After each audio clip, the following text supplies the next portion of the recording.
Dans le cadre de ce focus un peu conso, puisqu'on sait que les prix ont explosé, je me suis dit que ça serait peut-être intéressant de faire un point sur la config que j'ai montée en collaboration avec Matériel.net et de regarder où on en est aujourd'hui. Cette config, je l'ai présentée dans une vidéo que j'ai publiée en juillet 2025. C'était le montage, et Dieu sait que le montage a été technique, hein, pour ne pas dire autre chose. Mais en fait, ce qui est intéressant dans ce montage, c'est qu'à un moment donné, j'aborde ceci. Et je trouve que c'est très intéressant d'avoir une preuve tangible pour illustrer en fait la différence de prix qu'on s'est mangé dans la gueule depuis le mois de juillet. Je le rappelle, on est en janvier. Le mois de juillet, c'était il y a moins de 6 mois. Hein. Ou alors il y a tout juste 6 mois.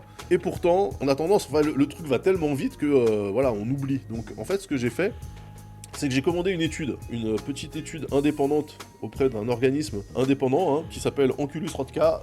C'est un cabinet d'études et de sondage, voilà, qui m'a fait un petit topo sur la variation du prix d'un PC sur 6 mois, avec un petit tableau. Et alors avant d'observer le résultat de cette étude, je vais aller me resservir un café. Évidemment, la cafetière s'est éteinte, je la relance. Et le temps que ça coule, je vous mets une petite bossa nova.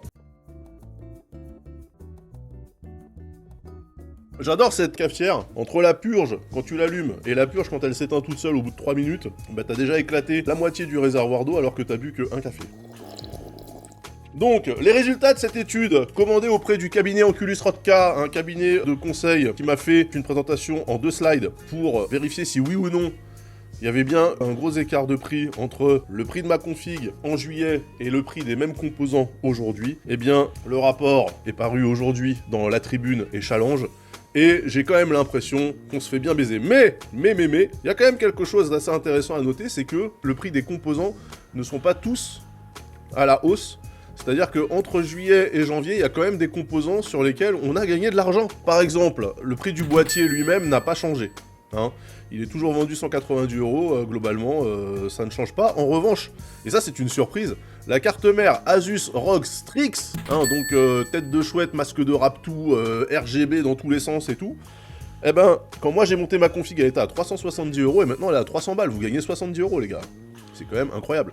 Le Ryzen 7 9800X 3D, il a également baissé de 65 €, donc 14% de baisse quand même. Hein. Moi, je l'ai vu à 584,95 € et maintenant il est à 519,95 €. S'il y a bien un truc où je pensais pas que ça baisserait, c'est le prix des CPU. Est-ce que c'est parce qu'il y a le 9850 qui est sorti? Certainement, hein, je pense, mais voilà.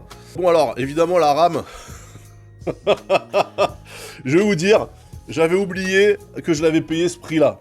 Moi je pensais même que je l'avais quand même payé moins cher que ça. Donc c'est de la Corsair Vengeance DDR5 6000 MHz casse latency 30 en 2 barrettes de 32 Go, donc c'est un pack de 64 Go de RAM. En juillet, il était à 287,95 € en janvier 2026. Et pour bien prouver que les prix, je les sors pas de mon huc, hein, les prix de janvier 2026, c'est littéralement ceux qui sont affichés quand je vais sur la page de ma config Matériel.net et que je clique sur créer votre propre PC.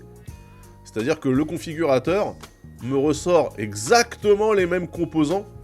Et ce qui est intéressant, c'est de noter déjà qu'aujourd'hui les composants sont tous disponibles, alors que déjà en juillet, il y en avait qui étaient plus là. Hein, il n'y avait plus de RAM et il n'y avait plus de water cooling par exemple. Là, tous les composants sont disponibles et donc les prix sont vraiment les prix du moment. Et donc, la RAM est désormais à 1390 €, ce qui fait une augmentation de 1102 €, ce qui est colossal puisque ça fait 383% d'augmentation de prix quand même. Hein. Donc là, on est pas mal, hein, donc les prix ont plus que triplé. Voilà, c'est quand même une dinguerie. La RTX 5070 Ti de chez MSI avait été achetée 939,95 € et que Classic Sheet, dans le monde hein, du GPU, elle a évidemment monté de prix, donc désormais elle est à 1170 €, donc c'est 230 € de plus.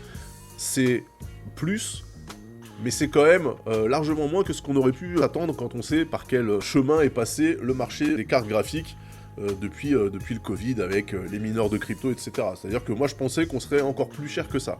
Finalement, on a presque envie de se dire 24% de hausse, ça va.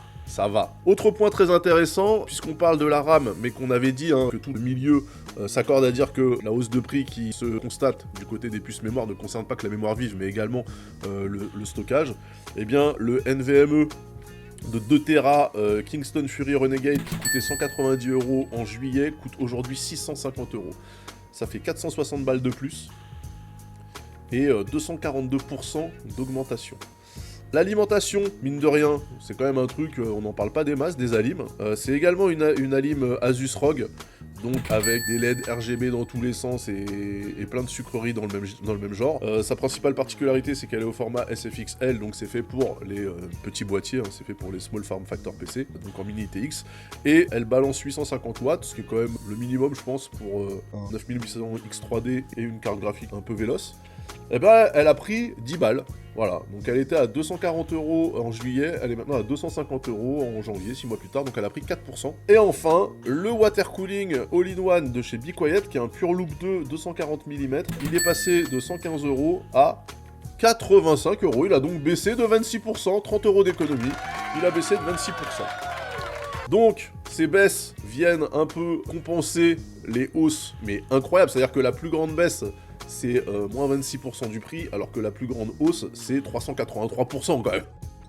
Donc les baisses existent bien, c'est quand même un bon point de se dire que tous les composants n'ont pas vu leur prix augmenter, mais il n'empêche que les baisses sont tellement ridicules par rapport à l'augmentation qu'au final, la config coûte 1637 € de plus en janvier 2026 qu'en juillet 2025.